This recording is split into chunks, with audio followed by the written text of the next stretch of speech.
Friends, welcome back. My name is Brijesh. Before starting, I would like to wish you all the students a very happy Independence Day. Let us start this particular chapter. So today we will understand the chapter number 1 of History Class 8, How, When and Where. It is an important chapter. There are few details. We will be talking about the rule of Britishers, that how they came to the India, and the few important terms related to British India. So now it is talking about the dates, but it is not important to us. We will only pay attention to all the details which are important for the examination purpose. At the right hand side, an image has been drawn. It is depicting a Brahman. There are the Brahmans in a queue which are submitting something to the Britannica, which was the symbol of British rule, okay, in India. So this particular image has been drawn by whom? So let us understand and let us read this particular detail. So Brahmans offering the Shastras to Britannica, the front piece to the first map produced by the James Rennell in 1782. This first map was produced by James Rennell. So Rennell was asked by Robert Clive to produce the maps of Hindustan. So we will understand that who was Robert Clive, okay, and why he asked this particular painter to draw the map of India. So let us move ahead.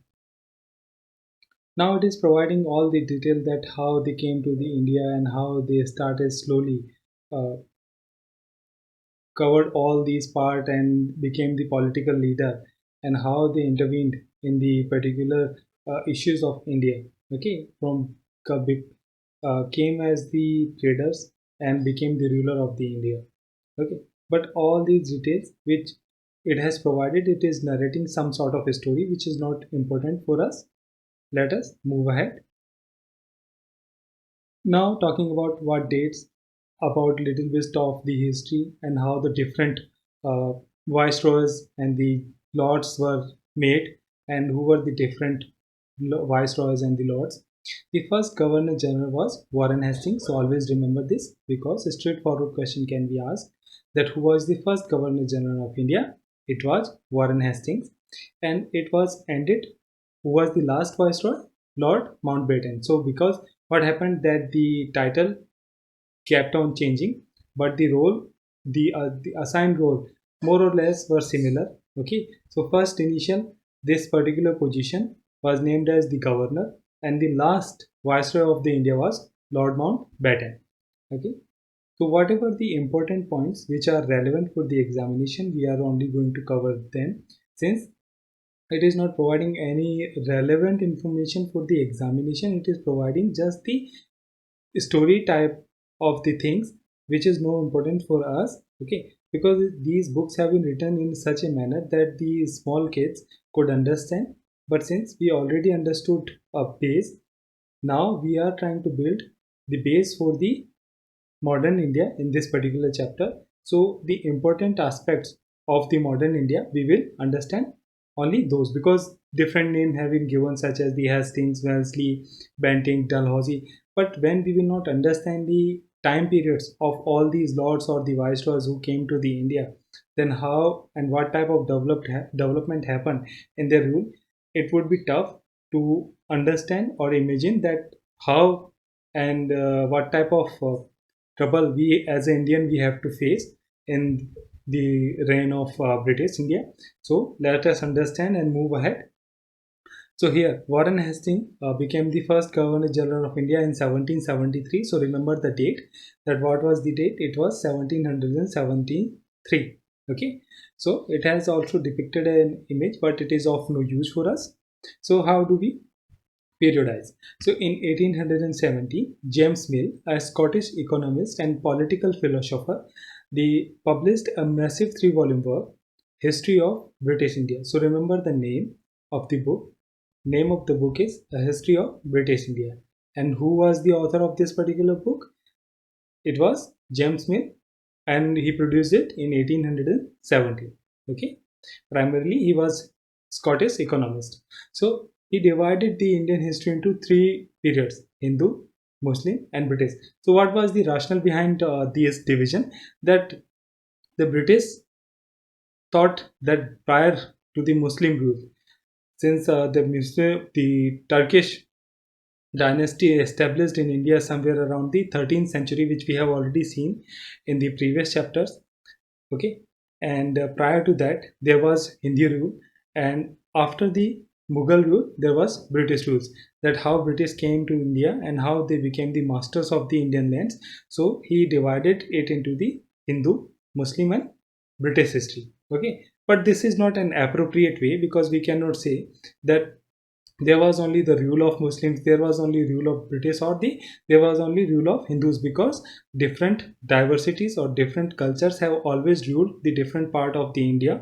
Okay, while the Mughals or the other Muslim rulers who were ruling the different part of India, but the other Hindu kingdoms and the other kingdoms were also flourished. We have already seen in the previous chapters of class 6th and the 7th of the history, which we have already completed.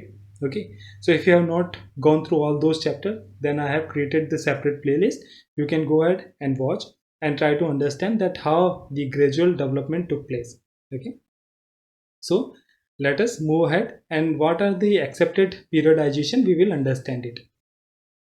So British rule, the mill felt that it is the responsibility of the Britishers to civilize the Indians.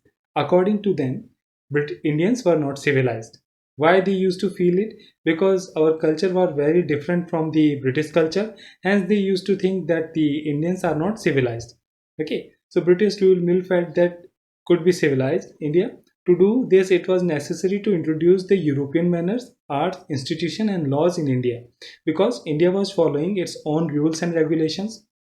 When Mughal ruled the India, they had the different way of ruling and ruling this particular subcontinent, and they had the different rule or the law books. According to them, they try to command, or they control the law and the orders of the India. But what Britishers felt that this is not correct, and they wanted to introduce, because they thought this is not the correct way. Whatever the way they are following is the correct one, and they are more civilized than the Indians. Hence, they felt it, or they took it as the burden on themselves. So, moving away from the British classification, historians have usually divided India history into the ancient, medieval, and modern. So, which we also follow in this particular times, that how we divide the history in the ancient India, then medieval India, and the modern India. But this is also incorrect. Why it is incorrect? Because in any era, modern, whatever we call is the modern society are always gradually developing. How?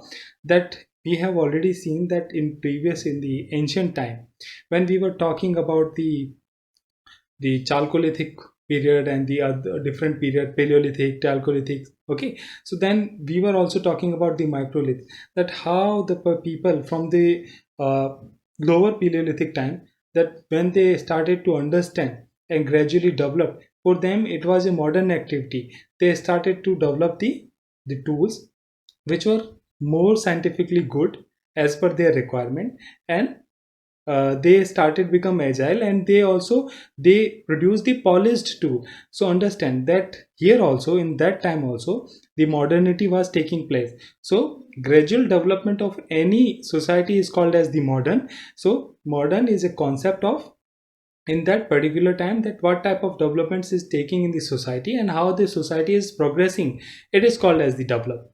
Okay, or the modern. Hence there is no specific definition for the modern, but just to understand the history, it has been divided as ancient, medieval, and modern. So remember this. Okay. So now it is talking about the colonial, that what is colonial. So because what India is called as the India was the British colony. That what is the characteristic of particular colony? So let us understand. The British came and conquered the country and established their rule, subjugating the local Nawab and Rajas. Since we already understand that the polity of the India was fragmented, and there was no solid rule in the India, or the centralized tendency who could control the entire subcontinent. What was happening, that the once Britishers came to the India, they understood the polity and the different development of the Indian subcontinent and what was happening here, and they took the advantage of the political turmoil and became the ruler gradually, but they did it. So they controlled over the economy, society, and collected the revenue to meet all their expenses, bought the goods they wanted at a low price, produced crops they needed for the export, and gradually what was happening, they, because of all these activities, what was happening, that the different traders were moving to the India, and from India these people were taking the different things. Apart from things, the people were also getting transported to the different part where the British colonies were established. Okay, so a cultural transmission was also happening. Okay, so the changes that came about was the consequence of that. So we will also come to know that the changes British rule brought about in the values and the taste and the customs and the practice, because they ruled for a longer time in India. And we have already understood that how different cultures, when they meet each other, they always leave an impact on each other. They always trade good or bad cultural things. Okay, so this was also happening in the rule of Britishers. When they were subjugating one country by another, leads to these kind of political, economical, and social cultural changes we refer to the process of colonization. So it has provided us with a very good definition of colonization. According to it, whenever a country being subjugated or controlled by the another country, okay, and which leads to kind of changes in political terms, in economical terms, and in social terms, and in the cultural terms as well. So it refers to as the colonization. Okay, now I have already mentioned an important term, mercantilism, because we are going to discuss this particular term in the moving forward, when we will understand the different terms and different aspects, that how the British who came to the India as the traders or the business economy, business class, that how they converted this particular society into their colony, and they started to selling their the particular things which was produced in India. Okay, or rather, what was happening, they collected the raw material, they took it from here at very cheap cost, and they taken it to uh, England. Okay, where they produced it, they manufactured it, they processed it, and they brought back to the India, and they sold it to the people of this particular land. So what was happening, after making the colony, they started selling the goods which earlier we were self-sufficient, but rather than self-sufficiency, it made us dependent on their particular goods after processing the raw material, collecting it from the Indian people itself. So now they prepared a particular market as well, along with the colonization of the particular the area. They also made it to their market. Hence, this particular term is known as the mercantilism. Okay, where a particular colony also turned into the market. Remember this. So now the administration and the records, different type of records they always kept. The Britishers always kept the different type of records. So what was their understanding of keeping the different records? The Britishers believed that the act of writing was important. So every instruction, plan, policy, decision, agreement, and investigation had to be clearly written up. So why they were doing this, they very interestingly or very cleverly convinced the people of India that after doing it, they wanted to bring some type of changes, and it would provide the some ease. Okay, but they were also trying to codify each and everything according to their wills and the fancies. Okay, so this was happening for the ease of to control the people of the India. Okay, in the different domain, rather it was political, rather it was economic, or anything else, in the different sphere of these particular day-to-day work. Okay, and the long-term plans, they were controlling the Indians in such a manner, because it made their work very easy. After understanding the people of the India, they also got different type of they also understand the Hinduism and the Islam as well, that how they can control these people of the different culture. Okay, so they were doing it very interestingly and very sharply. So the village tehsildar offices and the collectors and the administration office and the provincial secretaries and the law courts all had their record rooms. Why they used to have the record rooms? So that they can note down all these small or the big changes. Okay. So the special institutions like archives and the museums were also established to preserve the important record. All right. So here, this particular image, what is it? It is the National Archives of the India, came up in the 1920s. So remember this, when it came in the 1920s. So we are talking about the National Archives of India. Okay. So they have maintained the different records, not only for the people or the different type of rules and regulations, but they also took the records of the flora and fauna of the different areas. Okay, because with them a huge different type of people were coming to the India.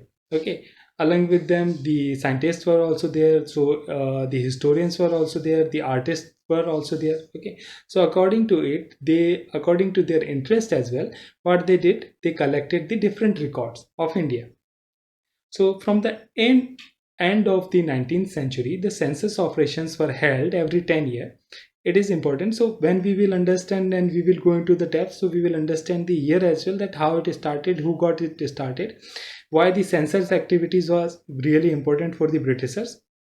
Since we have already understood that they wanted to control the each and everything and every aspect and every person of the Indian subcontinent, hence they wanted to keep the record of the census as well.